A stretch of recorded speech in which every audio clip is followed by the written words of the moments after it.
Hi, my name is Jessica, and I'm somebody who happens to have something called multiple sclerosis.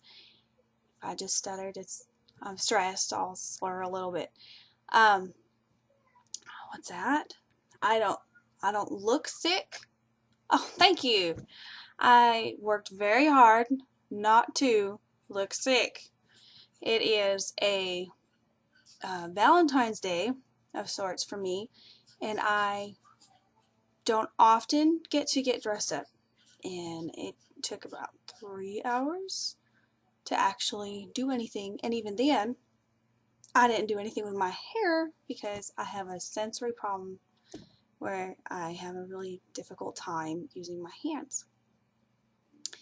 um, I was diagnosed a year and a month ago with this horrible disease that they are saying I've probably had since I was a child. I would believe that because it has progressed rather rapidly. Yesterday, I forgot how to fill out a check. I've written many of them, probably close to 1,000, since I turned 18 and got my own bank account, and I forgot how to fill out a check.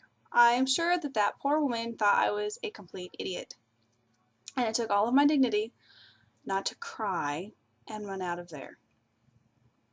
I did finally ask my husband to show me line by line, and I had to throw one check away. That was a humbling experience.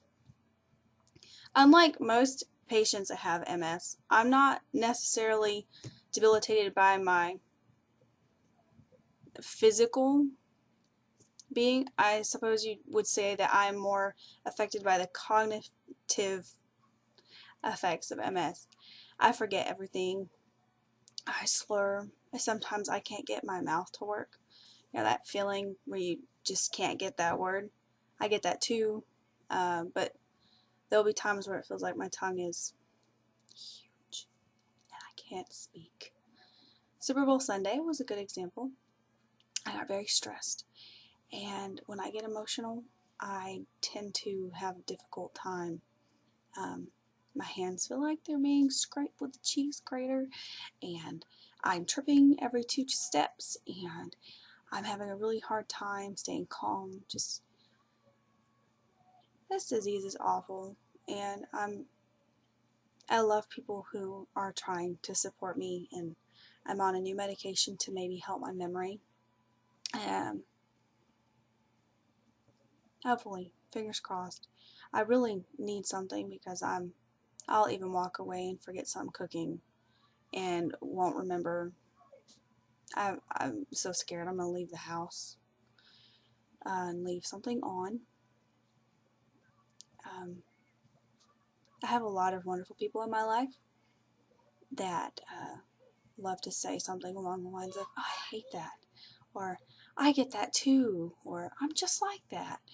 And I would just like to say, if you really are just like that, if you really struggle as much as I do, then please, please get checked out, because I put off this diagnosis for years. I saw many doctors that said they thought I had MS. One who said I was too young, but did state that it looked like I had MS on my MRIs, and that was when I was 18 years old. And if I could rewind, I would insist that he explain what MS was, because at the time I had no idea. And after I had my son and realized I can't get out of this bed, I can't move, I physically cannot move. That's different than postpartum. And then all of a sudden I couldn't even talk, couldn't smile, almost like I had a stroke.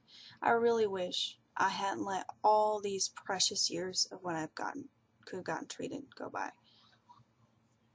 So please, if you think that you have MS issues, such as slurring, forgetting everything, and I'm not talking about forgetting where you put your keys, if you're having any difficulty whatsoever walking and you find yourself falling a lot, or if all of a sudden things feel different and you find numb spots, just please get checked out. Don't be like me and wait until you're well, at the time, 24, and have wasted all those years. Because when you get to a certain point with MS, there's no going back. Not in this country, anyway. That was my first MS blog. I will probably talk about more. And I look forward to hopefully being able to put makeup on again to sit down in front of the camera within the next year. Bye.